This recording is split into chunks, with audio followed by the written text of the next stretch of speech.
Good afternoon, everybody, and thank you for joining us for this meeting of Staffing Matters and Urgency Committee. And I'm Councillor Claire Douglas, and I'm the chair of this committee. If we move through to the agenda, first of all, apologies.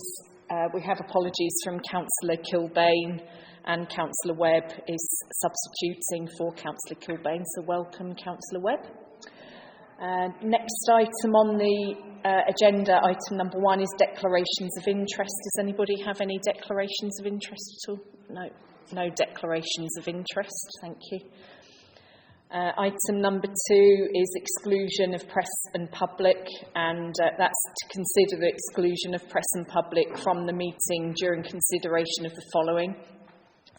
Annexes A to E to Agenda Item 6, redundancy, retirement and settlement agreements, on the grounds that they contain information relating to individuals and the financial affairs of particular persons. This information is classed as exempt under paragraphs 1, 2 and 3 of Schedule 12A to Section 100A of the Local Government Act 1972. Can I see those who are in favour of excluding press and public at that point, so we can discuss those papers? Thank you very much. So in that case, that item I will move to the very end of the meeting, so that we go into private session and don't have to come back into the meeting, because those items are for noting rather than for making decisions on. Right, item number 3 is the minutes from the meeting held on the 21st of March 2024 and the 26th of March 2024.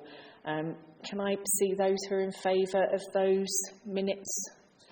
Thank you. Sorry, yes. Just as one small typo, and Councillor Widdowson and myself weren't at the meeting, and the apologies are recorded, but on page 5, it lists both of us as voting when it should have been Councillors Waller and Healy that voted. Okay. So that was on the 26th. Yeah. Can you make those changes then, please?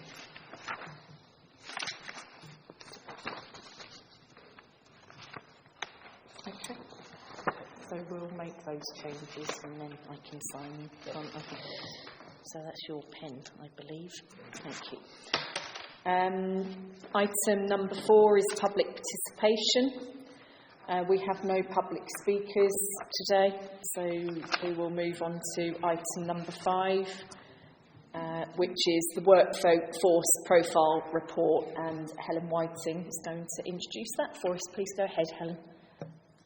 Thank you, Chair. This is a regular report which you'll be used to the format of this one, and this is covering the period 1st of April 23 to 31st of March 24, so it's the whole year. You'll see that we've got a summary there of all of the main data that we normally present in terms of headcount, FTE, sickness, absence, starters, leavers, resignations and retirements, as well as all of the equal opportunities information that we have in terms of monitoring our workforce. We've got work with York details there, which we are continuing to see a reduction in spend, and we're probably at a level where I would say that we're our lowest and our most manageable there. We will still continue to use work with York as our preferred agency, and we continue to monitor that through cost control measures with managers accordingly. Cost control is continuing. We do monitor vacancies, we do monitor agency, we do monitor overtime and spend, but as I've said previously, wellbeing is always at the heart of these considerations. We are reducing as an organisation, but we do not expect excessive working hours, and our employees are getting that message, which is really positive, because we are seeing a reduction in overtime spend as well and requirements. In terms of wellbeing, I've also provided you with some highlights from the employee survey that was undertaken in January, and the results are available in February. We had a good response rate. It's higher than average, so we had 43% return there, and I've given you some of the wellbeing aspects, comparisons from what we've got So in terms of the questions about feeling comfortable to be supported in the workplace, obviously that's a very personal feeling. There isn't one standard set there. Personal achievement, again, very personable. Manageable workload, and then leading to healthy lifestyle, which is a new question, which is hence why we've got a not applicable on the 2023. But overall, you can see there's been a positive increase there. Similarly with the equalities questions as well, because obviously we report qualities data here for the organisation, and some positivity in the sense that people can feel that they're themselves in the workplace, which is very, very important. And the fact that it's increased slightly as well, that people feel that individual cultures, work styles and backgrounds are treated and respected. Similarly with feeling treated fairly at work. So they're all positive indicators that we can look at and continue to monitor as well.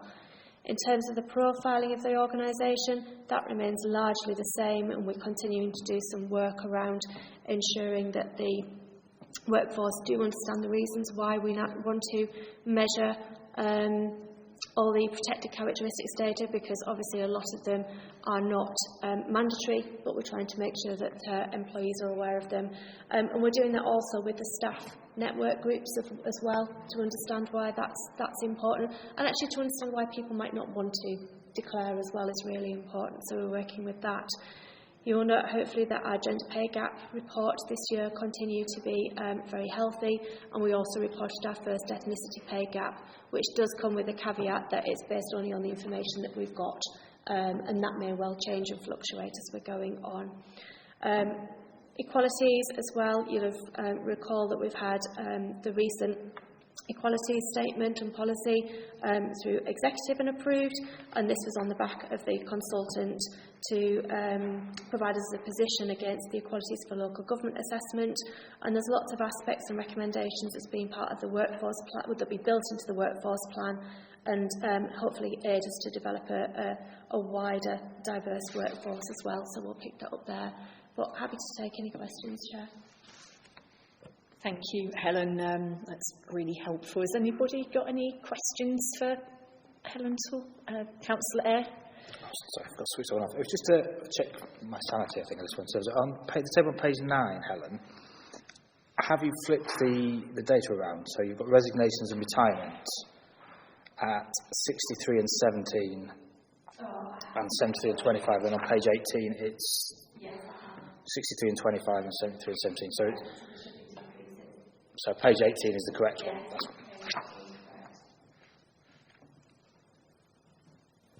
Anything else at all? Anybody for anything on workforce?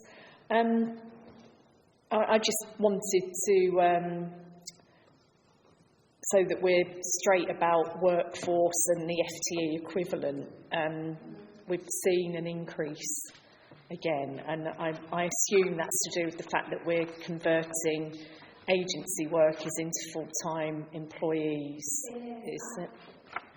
Sorry, it is, and it's also the fact that we've got some employees going down to flexible retirement, so they're reducing, so we end up with 2 people instead of 1 person in terms of the headcount in some situations where people have gone part-time. Yeah. So that impacts there as well. But yes, a large proportion of it is actually staff coming from work with York to become employed with the council. Okay. So still saving that. That should kind of ebb out, I would imagine now. But obviously we're in a very different position to where we were, because this is a report from the whole of the year. So we should see that balance out. Thank you.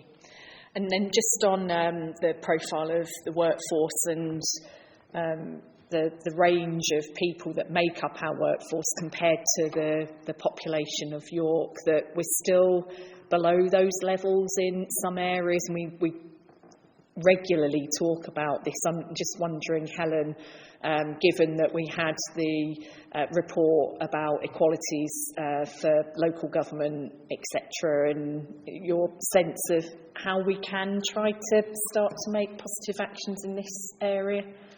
We've done a little bit of analysis, and this is generally just knowing some of our workforce, and actually thought, why aren't they, that's what I was saying about why they aren't declaring. We may well be more representative than we actually report, but it's having that reporting there. So that's why I say I'm doing a lot of work with understanding why people don't necessarily want to report it. Obviously, male, female, we have that information, that's there.